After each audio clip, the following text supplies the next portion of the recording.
Indra Septiarman atau Indragon kini menjalani pengadilan atas kasus membunuh Nia Kurniasari, gadis penjual gorengan.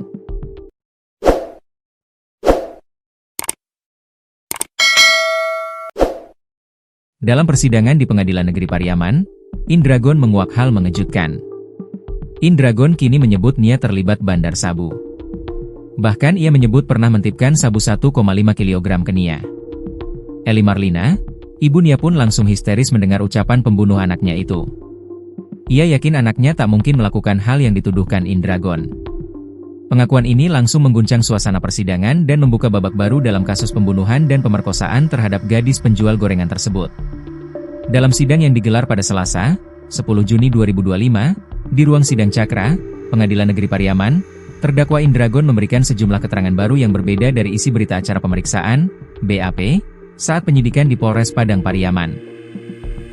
Fakta baru yang mencuat adalah pengakuan Indragon yang menyebut telah 6 kali bertemu dengan korban sebelum peristiwa tragis terjadi.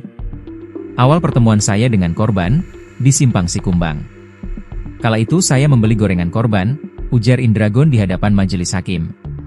Sidang ini merupakan sidang ke-8 sejak pembacaan dakwaan oleh Jaksa Penuntut Umum, JPU, dengan Ketua Pengadilan Negeri Kota Pariaman, Deddy Kuswara, bertindak sebagai hakim ketua. Pada persidangan kali ini, Indragon duduk di kursi terdakwa mengenakan baju tahanan berwarna biru dan didampingi 4 penasihat hukum. Penampilannya tampak lebih segar dibandingkan saat pertama kali diamankan 9 bulan lalu. Rambutnya kini dipotong mohawk, dan wajahnya tampak bersih tanpa lebam. Keterangan yang disampaikan Indragon mengejutkan karena selama proses penyidikan, ia tidak pernah mengungkapkan adanya keterlibatan korban dalam kasus narkoba. Kini, pernyataan itu memunculkan pertanyaan baru dalam perkara yang telah menyita perhatian publik ini.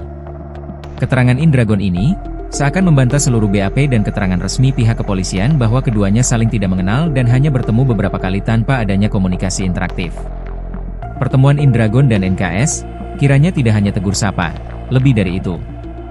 Indragon mengaku sejak pertemuan pertama telah berkomunikasi dengan NKS untuk menitipkan narkotika jenis sabu sebanyak 1,5 kilo. Jumlah yang cukup besar untuk narkotika jenis tersebut, sehingga menimbulkan kecurigaan dari majelis hakim, yang menanyakan alasan Indragon menitipkan barang haram tersebut kepada korban. Soalnya kalau saya titipkan pada teman atau kenalan, barang tersebut sering mereka pakai, tapi tidak mereka bayar.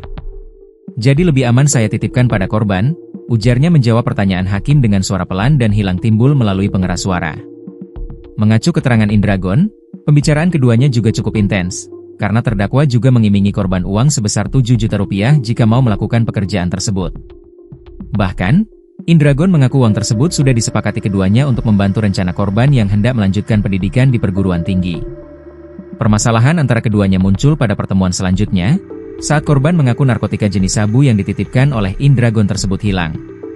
Pernyataan korban, barang itu hilang dari tempat ia menyembunyikannya, di dekat pohon pisang belakang rumahnya, ujar Indragon, yang mengaku sempat mengkonsumsi barang tersebut 1 pekan sebelum melakukan aksi pembunuhan terhadap NKS di bulan September 2024. Pernyataan korban tersebut sempat tidak dipercayai oleh Indragon, dengan melakukan pengecekan langsung ke lokasi tempat narkoba jenis sabu tersebut disimpan. Namun, tidak ia temukan, sehingga menimbulkan kecurigaan. Pernyataan Indragon ini langsung ditanggapi oleh JPU, melalui BAP yang sudah diberikan oleh terdakwa saat penyidikan, karena dalam BAP terdakwa mengaku tidak mengetahui rumah korban, sampai hari H tindakan pembunuhan dan pemerkosaan dilakukannya. BAP tersebut diberikan oleh Indragon pada penyidik dengan prosedur yang jelas, dalam kondisi sadar dan didampingi oleh kuasa hukum, serta dilengkapi dengan pembubuhan tanda tangan, paraf dan sidik jari.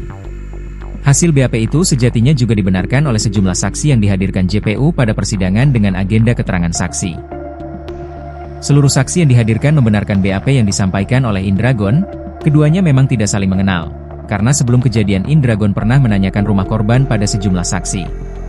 Bantahan juga diberikan oleh ibu korban, Eli Marlina yang hadir dalam persidangan lanjutan ini, dengan menyebut bahwa tidak ada pohon pisang di belakang rumahnya.